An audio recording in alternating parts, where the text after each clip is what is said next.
हम माननीय मुख्यमंत्री जी से अनुरोध करना चाहेंगे कि कृपया अपने आशीर्वचनों से हमें अनुग्रहित करने का कष्ट करें।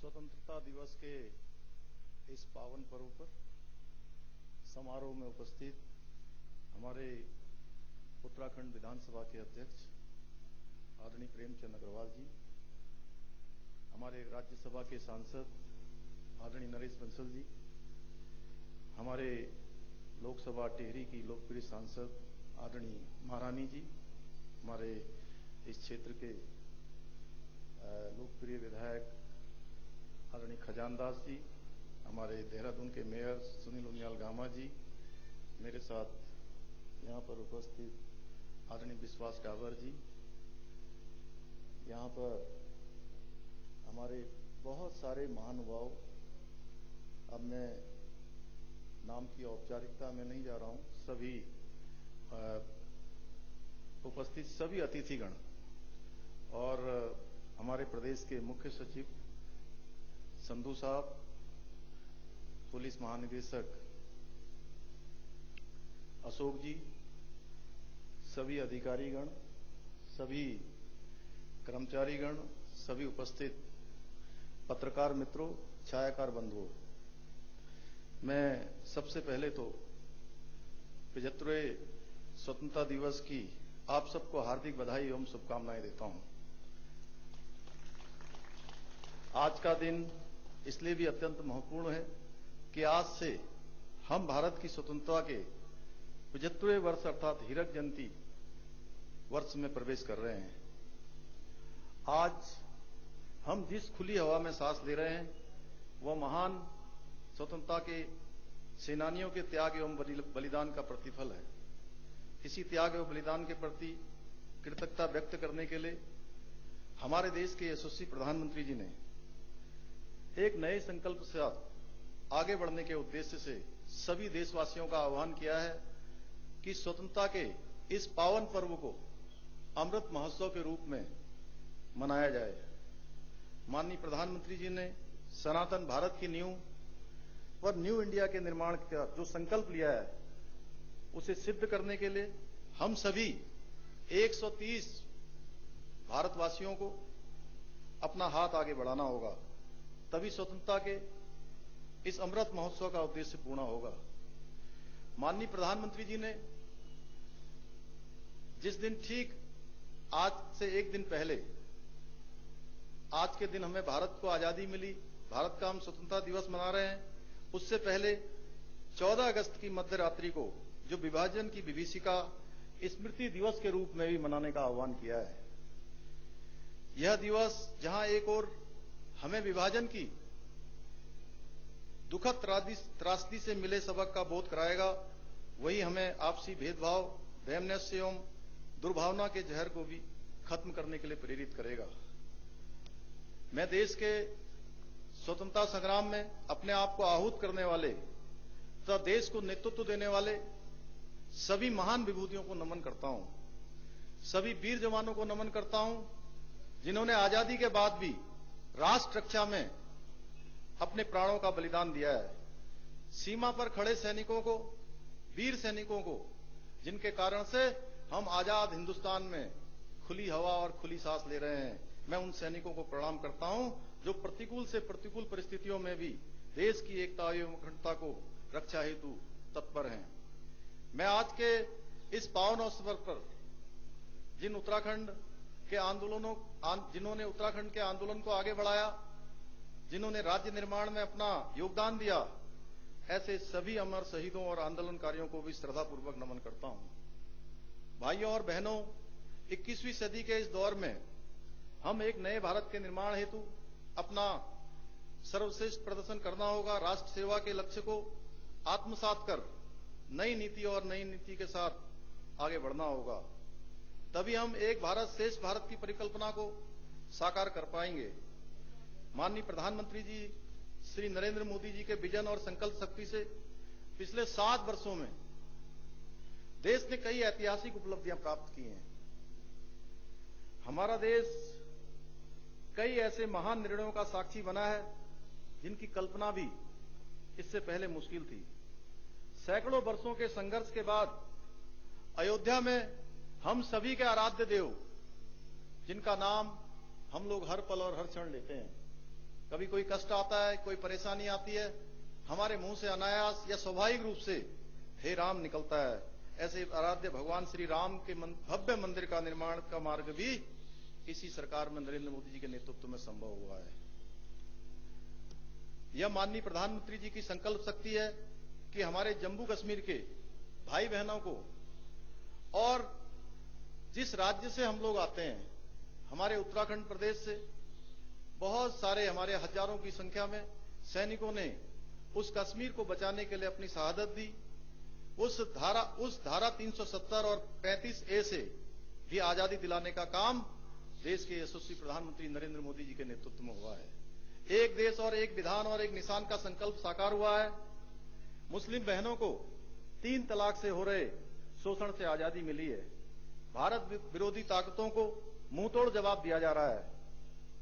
आज देश का हर घर बिजली से रोशन है। करोड़ों परिवारों को दुनिया की सबसे बड़ी स्वास्थ्य सुरक्षा आयुष्मान भारत से स्वास्थ्य रक्षा कवच मिला है।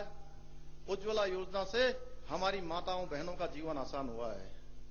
पहले के समय में हम सब लोगों ने महसूस किया है कि हमारी माताएं बहनें जो गरीबी में अपना जीवन जीती हैं, उनके खाना बनाते समय उनके पेट के अंदर सैकड़ों बिगड़ी और सिगरेट के बराबर धुआं उनके अंदर चला जाता था। उससे निजात दिलाने का काम भी हमारे देश के यशस्वी प्रधानमंत्री नरेंद्र मोदी जी के नेतृत्व में हुआ है। कोरोना के इस मुश्किल दौर में भी आदरणीय मोदी जी के नेतृत्व में भारत ने एक सफल लड़ाई लड़ी है। दुनिया का सबसे बड़ा निःशुल्क वैक्सीनेशन अभियान हमारे देश में चल रहा है। इस मंच से मैं उत्तराखंड की समस्त जनता की ओर से माननीय प्रधानमंत्री जी का धन्यवाद देना चाहता हूं कि माननीय प्रधानमंत्री जी ने हमारी युवा शक्ति का पूरा विश्वास किया है। देश के युवा खुलकर अपनी प्रतिभा और अपने सपनों के अनुसार खुद को विकसित कर सकें, इसके लिए प्रधानमंत्री की प्रेरणा से एक इकोसिस्टम तैयार किया जा रहा है। शिक्षा व्यवस्था हो, सामाजिक व्यवस्था हो, कानूनी बारीकियां, हर चीज में इन बातों को केंद्र में रखा जा रहा है। आदरणीय प्रधानमंत्री जी का कहना है कि देश और समाज में बहुत से बदलाव लाने हैं और ये बदलाव युवाओं को ही करने हैं। देश के युवाओं पर इतना विश्वास जताने और देश की प्रगति में भागीदारी के लिए युवाओं को अवसर देने के लिए मैं युवाओं की ओर से आदरणीय प्रधानमंत्री जी का हृदय की गहराइयों से धन्यवाद देना चाहता हूं। प्रिय प्रदेशवासियों, देवभूमि उत्तराखंड वीर भूमि है, जिसे माननीय प्रधानमंत्री जी ने सैन्य धाम की संज्ञा भी दी है। यहां लगभग प्रत्येक परिवार का कोई न कोई सदस्य देश की सेवा, देश की रक्षा के लिए सैन्य अथवा अर्ध सैन्य बलों में तैनात है। एक सैनिक पुत्र होने के नाते मैं सभी सैनिकों तथा उनके परिवार की समस्याओं से भली भांति परिचित हूं। हमारी सरकार शहीद सैनिक परिवारजनों के साथ खड़ी है। हमने शहीद सैनिकों के परिवार के एक सदस्य को उसकी योग्यता के अनुसार सरकारी नौकरी देने का प्रावधान किया है। विशिष्ट सेवा पदक से अलंकृत सैनिकों को अनुमन्य राशि में कई गुना बढ़ोतरी की गई है। उत्तराखंड से द्वितीय विश्व युद्ध की वीरांगनाओं एवं पूर्व सैनिकों को प्रतिमाह दिए जाने वाले पेंशन को 8,000 रुपए से बढ़ाकर 10,000 रुपए करने का भी निर्णय किया है। हमारे राज्य की प्रति व्यक्ति आय औसत आय से अधिक है। उच्च आर्थिकी विकास के साथ साथ सोशियो इकोनॉमिक इंडेक्स में भी हम अच्छा प्रदर्शन कर रहे हैं, लेकिन हमें अभी भी एक लंबा सफर तय करना है। क्षेत्रीय असमानता को दूर कर तथा राज्य के प्रत्येक युवा, महिला, किसान, व्यापारी के चेहरे पर मुस्कान लाना हमारा परम लक्ष्य है। भाइयों और बहनों, उत्तराखंड सरकार भ्रष्टाचार मुक्त शासन प्रशासन सुनिश्चित करने के लिए प्रतिबद्ध है, संकल्पबद्ध है। E cabinet, e office, CM dashboard, Utkarsh CM helpline, 1905 सेवा का अधिकार और ट्रांसफर एक्ट की पारदर्शी व्यवस्था के चलते कार्य संस्कृति में गुणात्मक सुधार हुआ है। हमने युवाओं को रोजगार के सर्वश्रेष्ठ अवसर उपलब्ध कराने की भी प्रतिज्ञा की है, एक संकल्प लिया है और इस दिशा में हमने मजबूत कदम भी उठाए हैं। हमने विभिन्न विभागों में लगभग 22 से 24 हजार रिक्त पदों और बैकलॉग की रिक्तियों पर भर्ती करने का निर्णय लिया है। सिर्फ हमारे नौजवान भाई सिर्फ सरकारी नौकरी ही नहीं, हम युवाओं को रोजगार के लिए भी प्रेरित कर रहे हैं। हमारा मानना है कि हमारे युवा साथी केवल रोजगार मांगने वाले न बने, रोजगार मांगने के स्थान पर रोजगार देने वाले बने। इसके लिए मुख्यमंत्री स्वरोजगार योजना और मुख्यमंत्री स्वरोजगार नैनो उद्यम योजना भी प्रारंभ की है। हमने पहली कैबिनेट में अतिथि शिक्षकों के लिए उनका वेतन 15,000 से बढ़ाकर 25,000 रुपए करने का निर्णय किया है। राज्य के मेडिकल कॉलेजों में जो एमबीबीएस इंटर्न के स्टाइफंड को 7,500 से बढ़ाकर 17,000 रुपए प्रतिमाह किया गया है। संघ लोक सेवा आयोग, पीसीएस, एनडीए, सीडीएस और उसके समकक्ष जो प्रतियोगी परीक्षाओं में लिखित परीक्षा पास करने वाले जिनकी पारिवारिक स्थिति के आधार पर अभ्यर्थी को साक्षात्कार की तैयारी के लिए 50,000 रुपए की वित्तीय सहायता दी जाएगी, ऐसा भी हमने निर्णय किया है। भाइयों और बहनों, लगभग पिछले 1.5 वर्ष से हमारा प्रदेश कोविड महामारी से लड़ रहा है। सरकार ने आप लोगों के सहयोग से कोविड का सामना करने के लिए मजबूत और प्रभावशाली कदम भी उठाए हैं। कोरोना की संभावित तीसरी लहर को देखते हुए सभी आवश्यक वस्तुएं सुनिश्चित की गई हैं। सभी जिला अस्पतालों में, सीएससी और पीएससी में पर्याप्त संख्या में ऑक्सीजन सिलेंडर, आईसीयू, वेंटिलेटर, जरूरी दवाइयों के साथ साथ ही बच्चों के अलग से वार्ड की व्यवस्था की गई है। सबको मुफ्त कोविड वैक्सीनेशन अभियान में उत्तराखंड देश के अग्रणी राज्यों में शामिल है और हमने ये लक्ष्य तय किया है और मैं प्रधानमंत्री जी का पुनः आप सबके माध्यम से उत्तराखंड की जनता की ओर से पुनः धन्यवाद करना चाहता हूं कि हमने उनसे वैक्सीन का जो यहां का कोटा है वो बढ़ाने का अनुरोध किया था। इस महीने हमको 17 लाख से भी ज्यादा वैक्सीन उपलब्ध हो गई है अभी तक और अगले 4 माह में हम प्रदेश में 100% वैक्सीनेशन इसका कर दिया जाएगा। विपरीत परिस्थितियों के बाद बावजूद भी हमने कोविड से प्रभावित लोगों को जितना संभव हो सकता है राहत पहुंचाने की कोशिश की है। प्रदेश में कोविड-19 से प्रभावित पर्यटन और परिवहन और इसके साथ साथ सांस्कृतिक दल जो विभिन्न क्षेत्रों में काम करते हैं उनके लिए लगभग 200 करोड़ रुपए का एक पैकेज भी दे रहे हैं। इससे लगभग 1,64,000 लोग लाभान्वित होंगे। स्वास्थ्य के क्षेत्र में काम करने वाले जो हेल्थ वर्कर हैं, स्वास्थ्य कर्मी हैं, उनको प्रोत्साहन देने और स्वास्थ्य सुविधाओं को विस्तार करने के लिए 205 करोड़ रुपए का आर्थिक पैकेज दे रहे हैं। कोविड प्रभाव को देखते हुए हमारे नौजवान बेरोजगार भाई जो परीक्षाओं की तैयारी करते हैं उनको लोक सेवा आयोग की परिधि के अंतर्गत एवं लोक सेवा आयोग की परिधि से बाहर समूह ग के पदों में चयन में अभ्यर्थियों को अधिकतम आयु सीमा में 1 वर्ष की छूट दी गई है जो 30 जून 2022 तक लागू रहेगी। प्रिय प्रदेशवासियों, विश्व प्रसिद्ध पर्यावरणविद स्वर्गीय सुंदरलाल बहुगुणा जी का प्रकृति और पर्यावरण संरक्षण में महत्वपूर्ण योगदान रहा है। उनकी स्मृति में हम सुंदरलाल बहुगुणा प्रकृति संरक्षण पुरस्कार प्रारंभ करने जा रहे हैं। आदरणीय नरेंद्र सिंह नेगी जी ने, जिन्होंने हमारी लोक संस्कृति और सामाजिक सरोकारों को अपने गीत संगीत के माध्यम से पूरे हिंदुस्तान और दुनिया के अंदर पहुंचाने का काम किया है, हमने नरेंद्र सिंह नेगी जी को पद्म पुरस्कार दिए जाने की भी संस्तुति की है।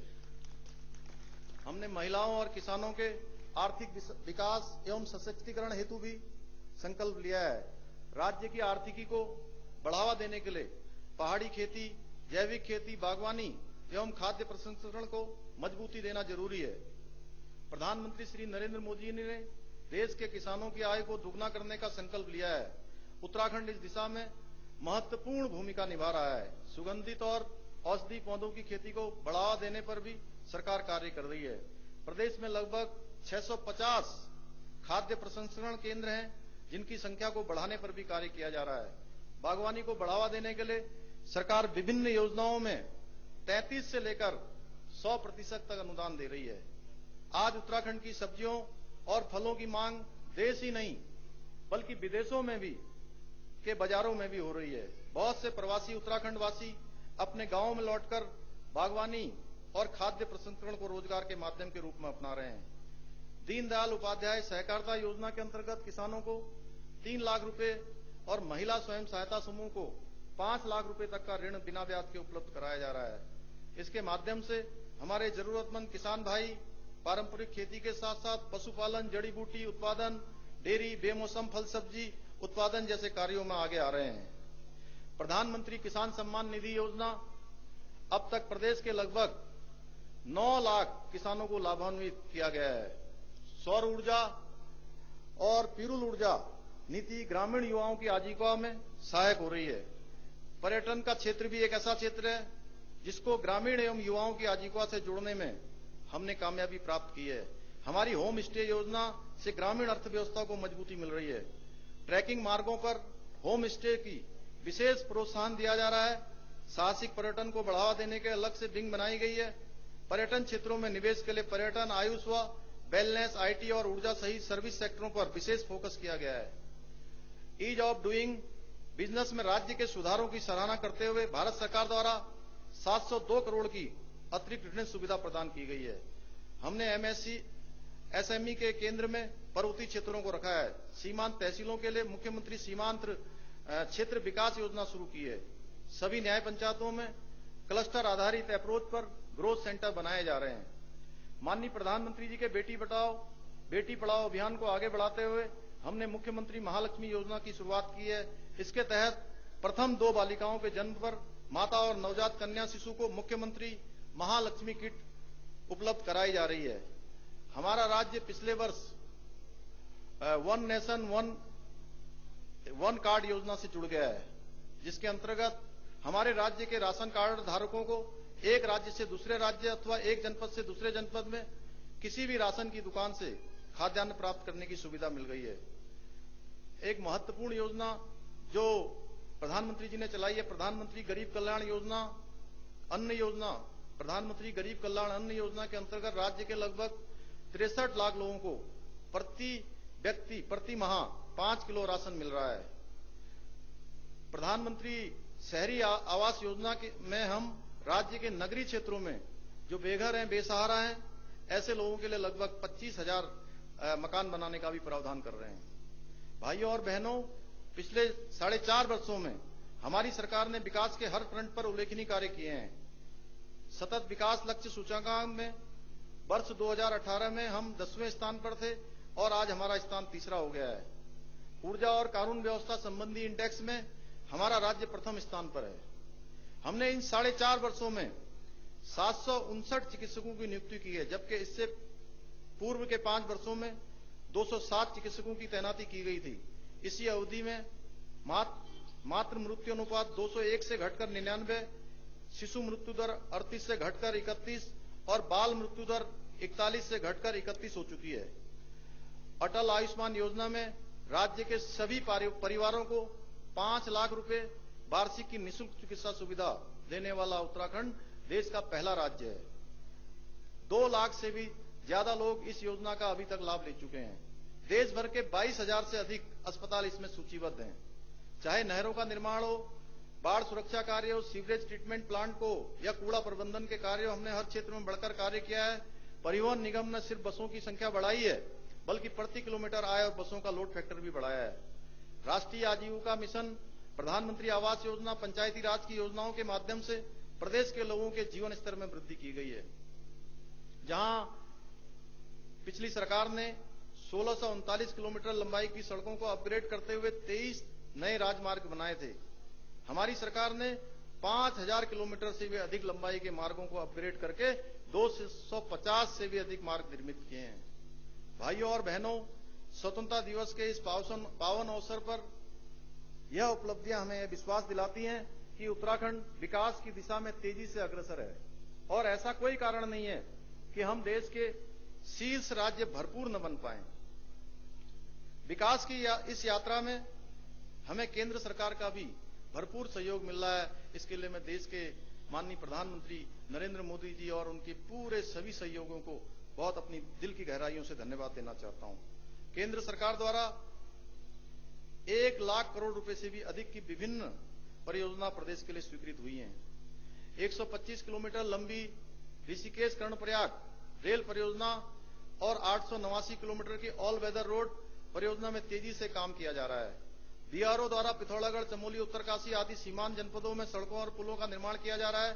प्रदेश के नए राष्ट्रीय राजमार्गों के लिए 1000 करोड़ रुपए और केंद्रीय सड़क निधि के अंतर्गत 915 करोड़ रुपए की स्वीकृतियां अभी तक प्राप्त हो गई हैं। वह समय दूर नहीं है जब दिल्ली से देहरादून मात्र 2 घंटे में आ सकेंगे। हरिद्वार देहरादून का सफर अब केवल 45 मिनट में पूरा किया जा रहा है।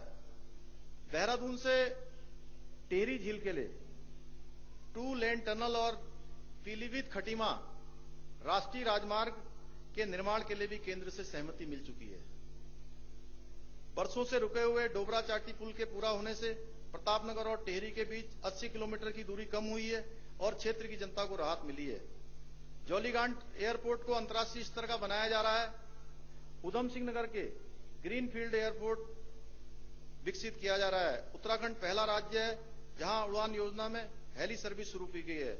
माननीय प्रधानमंत्री जी के मार्गदर्शन में केदारनाथ धाम का पुनर्निर्माण करते हुए इसे पहले से भी अधिक भव्यता प्रदान की गई है और बद्रीनाथ धाम के लिए भी नई कार्य योजना बनाई जा रही है।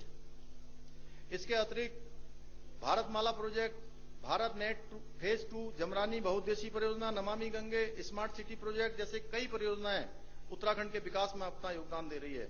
Delhi Ramnagar Corbett eco train चलाने की भारत सरकार ने सैद्धांतिक सहमति दी है। टनकपुर बागेश्वर के ब्रॉडगेज सर्वे और डोईवाला से गंगोत्री यमुनोत्री के रेल लाइन के सर्वे को भी भारत सरकार द्वारा सहमति दी गई है। हरिद्वार देहरादून रेल लाइन के दोहरीकरण का कार्य जल्दी पूरा कर दिया जाएगा। सांस्कृतिक नगरी अल्मोड़ा और पौड़ी को परस्पर रेल मार्ग से जोड़ने की संभावनाएं तलाशी जाएंगी।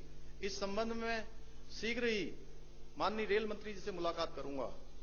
हल्द्वानी, देहरादून, हरिद्वार, रुद्रपुर शहरों की ट्रैफिक व्यवस्था के निराकरण के लिए आउटर रिंग रोड का निर्माण कराया जाएगा। पिछले 4 वर्षों में केंद्र सरकार के सहयोग से उत्तराखंड में अनेक उच्च स्तरीय संस्थाओं की स्थापना हुई है। इसमें drone application centre, CIPET, coast guard भर्ती centre, national law university, centre of excellence on natural fibre, science city आदि शामिल हैं। भाइयों और बहनों, इस बार टोक्यो ओलंपिक में हमारे देश के खिलाड़ियों ने ऐतिहासिक प्रदर्शन किया है। जहां एक ओर भारत को एथलेटिक्स में पदक मिला है, वहीं दूसरी ओर हमारी पुरुष और महिला हॉकी टीमों ने सेमीफाइनल तक का सफर तय किया है। हमारे प्रदेश की बेटी वंदना कटारिया ने महिला हॉकी टीम में शानदार प्रदर्शन करते हुए सभी का सर गर्व से ऊंचा किया है। इससे उत्साहित होकर हमने प्रदेश में खेलों को प्रोत्साहित करने के लिए नई खेल नीति लाने का भी निर्णय लिया है। स्पोर्ट्स कॉलेज रायपुर को अंतर्राष्ट्रीय स्तर का खेल एवं शारीरिक शिक्षा विश्वविद्यालय बनाने का भी प्रयास किया जाएगा। देहरादून में खेलो इंडिया स्टेट लेवल सेंटर और स्पोर्ट्स साइंस सेंटर का निर्माण किया जाएगा। उत्तराखंड के सभी 13 जनपदों का न्यूनतम एक सेंटर स्थापित किया जाएगा। राज्य की स्थानीय संस्कृति और भाषाओं के अध्ययन एवं शोध के लिए राज्य भाषा एवं संस्कृति अकादमी की स्थापना की जाएगी। प्रिय प्रदेशवासियों, बच्चे हमारे देश का भविष्य हैं। हम इनके सर्वांगीण विकास के लिए प्रतिबद्ध हैं। कोविड महामारी के कारण हमारे बच्चों की पढ़ाई और उनके रहन सहन का काफी कुप्रभाव पड़ा है। कोविड काल में प्रभावित परिवारों के निराश्रित बच्चों को वात्सल्य योजना का सहारा दिया है। ऐसे बच्चों को 21 वर्ष की आयु तक 3000 रुपए प्रति माह दिए जाएंगे।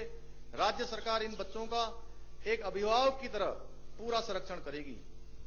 स्कूल बंद रहने के कारण बच्चों की पढ़ाई भी प्रभावित हुई है, लेकिन मैं सभी शिक्षक वर्ग का भी अभिनंदन करना चाहता हूं, जिन्होंने ऐसे कठिन समय में ऑफलाइन से ऑनलाइन पढ़ाई का काम शुरू किया।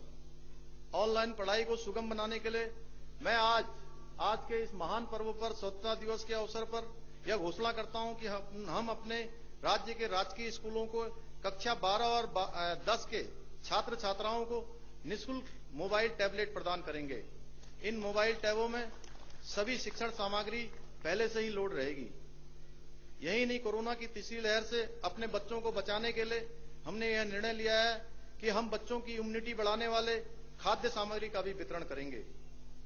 फिर ये प्रदेशवासियों, हमारे देश के पलायन और भूमि की अनाधिकृत खरीद फरोख्त के संबंध में जनता द्वारा चिंता प्रकट की गई है। इस विषय में हमारी सरकार पर्वतीय क्षेत्रों में वेरिफिकेशन ड्राइव शुरू करने जा रही है। इस वेरिफिकेशन के माध्यम से हम ये सुनिश्चित करेंगे कि पहाड़ की संस्कृति और सामाजिक परिवेश को सुरक्षित रखा जा सके। पलायन की समस्या को रोकथाम के लिए हम शीघ्र ही उत्तराखंड के नौजवानों एवं पूर्व सैनिकों की सहायता से केंद्र सरकार के साथ मिलकर हिम प्रहरी योजना लागू करेंगे। भू कानून को लेकर भी विभिन्न माध्यमों से जो आशंकाएं व्यक्त की गई हैं, उन पर मैं समग्र रूप से विचार के लिए एक उच्च स्तरीय समिति का गठन किया जाएगा, जो जहां एक ओर उत्तराखंड की भूमि के संरक्षण का ध्यान रखेगी, वहीं दूसरी ओर रोजगार एवं निवेश संबंधी विषयों का भी ध्यान रखेगी। देवस्थानम बोर्ड को लेकर भी समय समय पर चिंता व्यक्त की गई है। इस मंच के माध्यम से मैं आप सभी को आश्वस्त करना चाहूंगा कि हमारी सरकार तीर्थ पुरुषों के अधिकारों तथा जन भावनाओं का हमेशा ध्यान रखेगी। मैंने प्रदेश के वरिष्ठ नेता श्री मनोहर कांत ध्यानी जी से इस विषय पर आग्रह किया है कि वह देवस्थानम बोर्ड के बारे में सभी वर्गों से राय लेकर एक रिपोर्ट प्रस्तुत करें, ताकि देवस्थानम बोर्ड के संबंध में जन भावनाओं के अनुरूप एक सुविचारित निर्णय लिया जा सके। आज संपूर्ण विश्व पर्यावरण और क्लाइमेट चेंज की चुनौती के प्रति अत्यंत संवेदनशील है और जनसंख्या वृद्धि इस समस्या को अधिक बढ़ा रही है। प्रदेश की जनता भी इसको लेकर विशेष रूप से चिंतित है। हमारी सरकार जनसंख्या नियंत्रण के लिए एक उच्च स्तरीय समिति का गठन कर एक प्रभावी कानून लागू करने की दिशा में ठोस कदम उठाएगी। भाइयों और बहनों, कहा जाता है कि जननी जन्मभूमिश्च स्वर्गादपि गर्यसी, अर्थात माता और मातृभूमि का स्थान स्वर्ग से भी ऊपर है। आज स्वतंत्रता दिवस के अवसर पर संकल्प लें, राष्ट्र निर्माण, राष्ट्र सेवा के लक्ष्य में अपना 100% योगदान देंगे। हमारी सरकार सबका साथ, सबका विकास और सबका विश्वास के संकल्प के साथ आगे बढ़ रही है। हमारी सरकार अंत्योदय की भावना के अनुरूप विकास का लाभ अंतिम छोर पर खड़े व्यक्ति तक पहुंचाने का प्रयास कर रही है। हमारा एजेंडा विकास का एजेंडा है। हम काम पर विश्वास करते हैं। हमने संकल्प लिया है कि हम राज्य की जनता को ईमानदारी, पारदर्शी और संवेदनशील शासन देंगे। हम दलितों, पिछड़ों, कमजोर वर्ग के उत्थान, शोषित वर्गों के उत्थान, उन्नयन के लिए दृढ़ प्रतिज्ञ हैं। हमें आप सभी का मार्गदर्शन और सहयोग चाहिए। मैं आपको विश्वास दिलाता हूं, शीघ्र ही आने वाले समय में हम आत्मनिर्भर और समृद्ध उत्तराखंड की भावना को साकार होते देखेंगे। इस अवसर पर प्रसिद्ध कवि रामधारी सिंह दिनकर जी की कविता अरुणोदय की कुछ पंक्तियां उद्धृत कर मैं अपनी वाणी को विराम देना चाहूंगा कि नई ज्योति से भीग रहा उद्यानचल का आकाश, जय हो आंखों के आगे सिमट रहा यह खगरास, है फूट रही लालिमा तिमिर की टूट रही घनकारा है, जय हो कि स्वर्ग से छूट रही आशीष की ज्योति धारा है।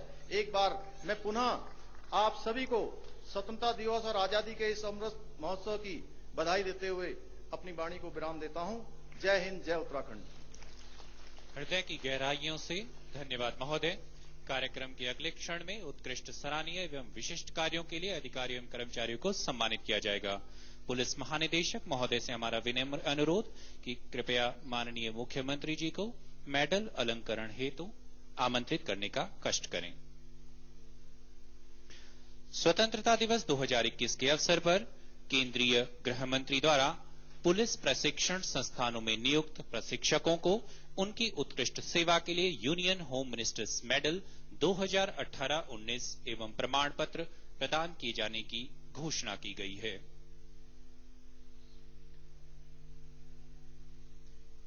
हम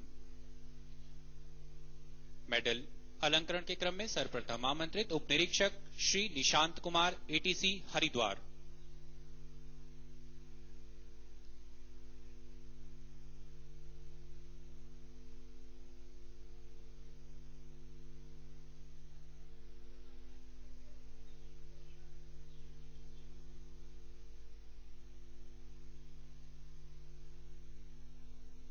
हार्दिक तालियों से स्वागत कीजिए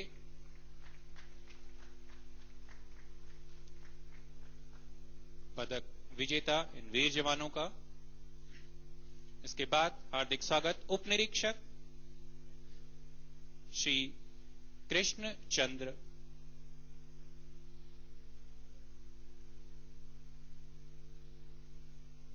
हार्दिक स्वागत उप निरीक्षक श्री कृष्ण चंद्र Bhatt, RTC Dehradun.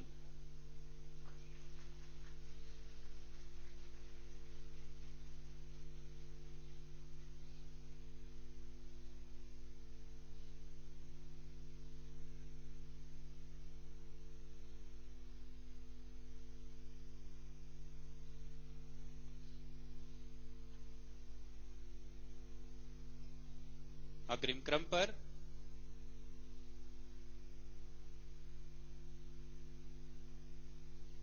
Union home ministers medal के अगले क्रम पर हम आमंत्रित करते हैं मुख्य आरक्षी श्री राधे बल्लभ राणा, एटीसी हरिद्वार।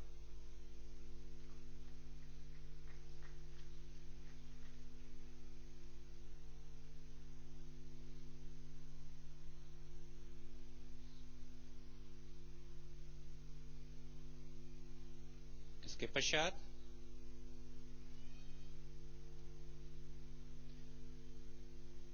मुख्य आरक्षी सुनील तोमर, एटीसी हरिद्वार।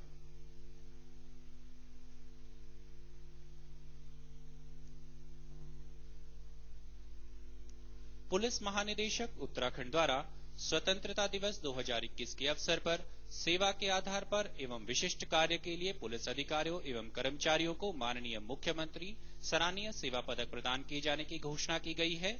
सेवा के आधार पर सराहनीय सेवा पदक हेतु हम आमंत्रित करते हैं श्री राजन सिंह रौतेला, पुलिस उपाधीक्षक, जनपद पिथौरागढ़।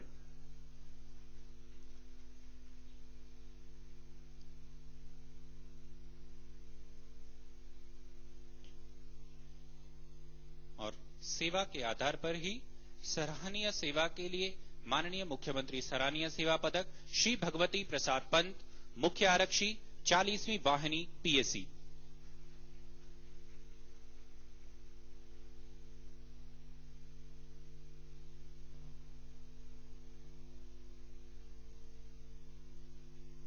विशिष्ट कार्य के लिए माननीय मुख्यमंत्री सराहनीय सेवा पदक श्री अंकुश मिश्रा, पुलिस उपाधीक्षक एसटीएफ, साइबर थाना देहरादून।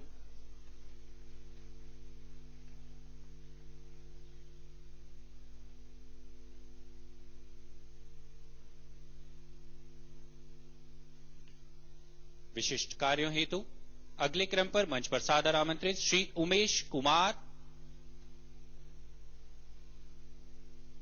उप निरीक्षक एसटीएफ। हार्दिक तालियों से स्वागत कीजिए सभी पदक विजेताओं का।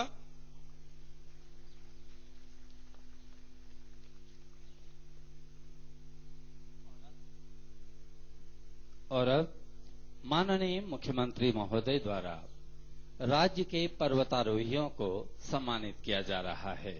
1 जून 2021 को माउंट एवरेस्ट अभियान दल में team leader colonel I S. Thapa सेना मेडल, विशिष्ट सेवा मेडल, जवाहर पर्वतारोहण एवं शीतकालीन खेल संस्थान पहलगाम जम्मू कश्मीर में कार्यरत। इसी अभियान के deputy leader colonel Amit Bisht सेना मेडल, प्रधानाचार्य नेहरू पर्वतारोहण संस्थान उत्तरकाशी। माउंट एवरेस्ट अभियान दल के सदस्य हवलदार अनिल कुमार, प्रशिक्षक।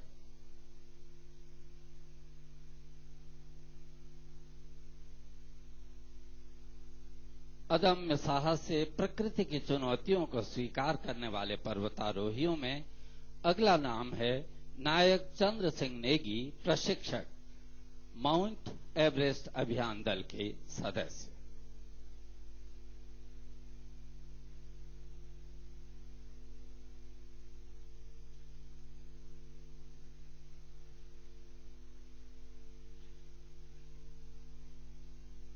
अगला क्रम खिलाड़ियों का। हैट्रिक कर टोक्यो ओलंपिक में प्रथम भारतीय महिला हॉकी खिलाड़ी होने का गौरव उत्तराखंड की बेटी हरिद्वार से सुश्री वंदना कटारिया ने प्राप्त किया। आज माननीय प्रधानमंत्री महोदय के समक्ष वो उपस्थित हैं। उनके भाई सौरभ कटारिया इस सम्मान को लेने के लिए उपस्थित हैं। करताल ध्वनि से स्वागत। भारत की फुटबॉल टीम का आज की तिथि तक 28 बार प्रतिनिधित्व करने वाले खिलाड़ी world cup Asian football championship के क्वालिफायर में प्रतिभाग करने वाले श्री अनिरुद्ध थापा 1 से 15 जून दोहा कतर में इनकी टीम अब प्रस्थान कर रही है। इनके बिहाफ में इनके पिता श्री प्रमोद थापा इस सम्मान को स्वीकार करेंगे, जो स्वयं भी खिलाड़ी हैं। एशियन बॉक्सिंग चैंपियनशिप 2021 दुबई के लिए चयनित खिलाड़ी सुश्री निवेदिता कार्की, जिन्होंने अनेक मेडल 28 किलोग्राम वजन वर्ग में प्राप्त किया, स्वर्ण पदक विजेता हैं। उनकी माता श्री पुष्पा कार्की जी ये सम्मान लेंगे। श्री अनूप बिष्ट उप क्रीड़ाधिकारी एवं द्रोणाचार्य पुरस्कार प्राप्त प्रशिक्षक को सम्मानित किया जाना है, जिनके प्रशिक्षु रेशमा पटेल के द्वारा एवं सूरज पवार के द्वारा राष्ट्र के लिए अनेक गौरव हासिल किए गए हैं। श्री अनूप बिष्ट द्रोणाचार्य अवार्डी, तालियों के साथ इनका स्वागत। अगले क्रम में श्री KJS कलसी निर्णायक की भूमिका निर्वहित करते हैं। फेडरेशन कप, ग्रैंड पी, 55वीं राष्ट्रीय cross country championship, federation athletic championship और सीनियर स्टेट एथलेटिक चैंपियनशिप में बतौर निर्णायक श्री KJ कलसी ने प्रतिभाग किया है। कोविड काल में चिकित्सकों ने महत्वपूर्ण दायित्व का निर्वहन किया। जनपद स्तर के अधिकारियों एवं कर्मचारियों तथा CSR के माध्यम से प्राप्त कोविड राहत सामग्री का बहुत बेहतरीन समन्वय, चिकित्सकों, स्टाफ नर्स, अन्य कार्मिकों की तैनाती में बहुत सुंदर कार्य किया, महत्वपूर्ण कार्य किया। कोविड काल में अस्थायी कोविड अस्पतालों की स्थापना डॉक्टर SK गुप्ता, निदेशक चिकित्सा एवं स्वास्थ्य। करताल ध्वनि से स्वागत एवं अभिनंदन। संजीवनी पोर्टल की स्थापना, ब्लड डोनेशन कैंप, ब्लड और प्लाज्मा की उपलब्धता सुनिश्चित करने के लिए महत्वपूर्ण कार्य करने वाले प्रभारी निदेशक डॉक्टर सरोज नैथानी। कोविड टीकाकरण हेतु केंद्र के स्तर पर समन्वय और वैक्सीनेशन की आपूर्ति सुनिश्चित रूप से कराने के लिए डॉक्टर कुलदीप मर्तोलिया को सम्मान दिया जाता है। औषधि एवं कोविड संबंधी सामग्री की निर्बाध आपूर्ति में प्रयासरत डॉक्टर हरीश चंद्र मर्तोलिया अगले क्रम में सम्मानित होंगे।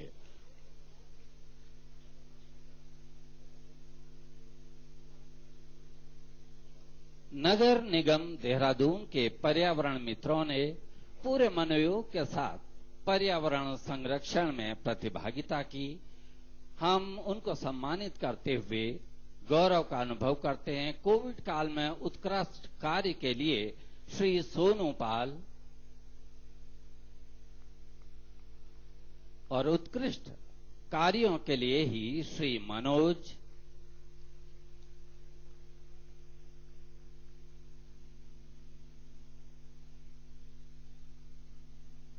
श्री रमन,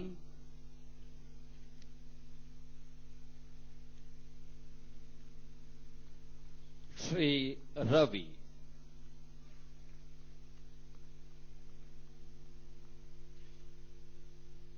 कोविड की दूसरी लहर की भयावहता में सराहनीय योगदान करने वाले व्यक्ति एवं संस्थानों को सम्मानित किया जा रहा है। सिविल डिफेंस से श्री उमेश्वर रावत इस सम्मान को स्वीकार करने के लिए आगे आएंगे।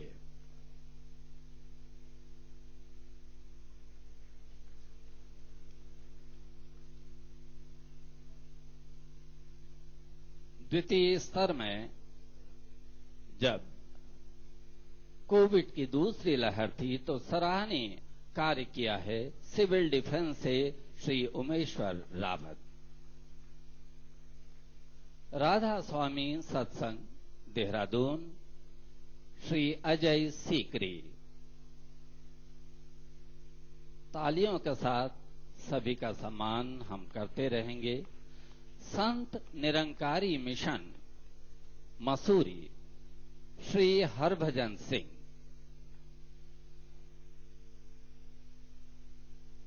तालियों के साथ स्वागत श्री हरभजन सिंह, संत निरंकारी मिशन मसूरी। दून व्यापार मंडल देहरादून श्री रवि आनंद।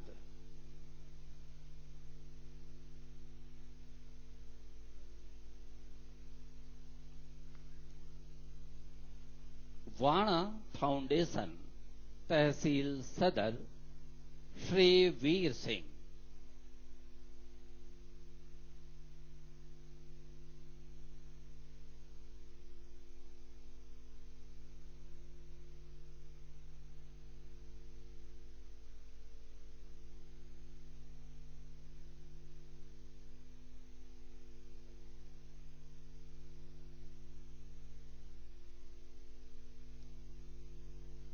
Ramakrishna mission society Swami Vivekananda Netralaya Dehradun Swami Aseemanand.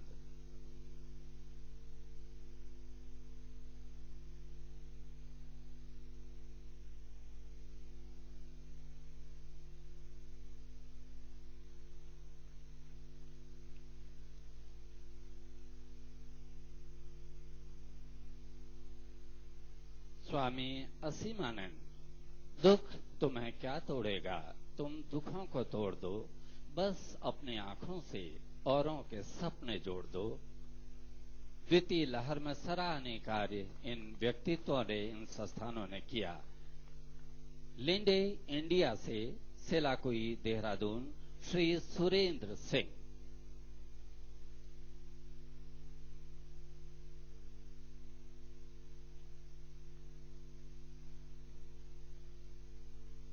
Survey of villages and mapping with improvised technology in village area अर्थात स्वामित्व।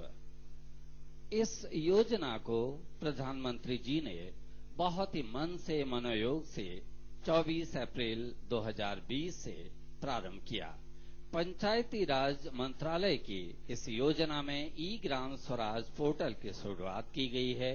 किसान अपनी भूमि की जानकारी ऑनलाइन देख सकते हैं।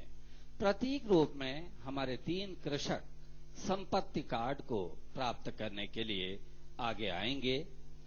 श्री पंचम सिंह, आप यमकेश्वर ब्लॉक से आमंत्रित किए गए हैं संपत्ति कार्ड को प्राप्त करने के लिए।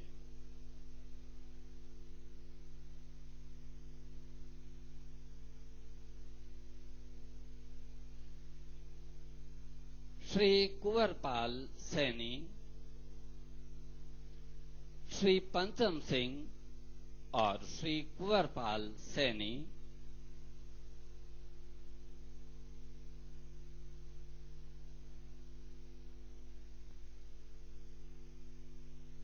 श्री दिनेश महंत।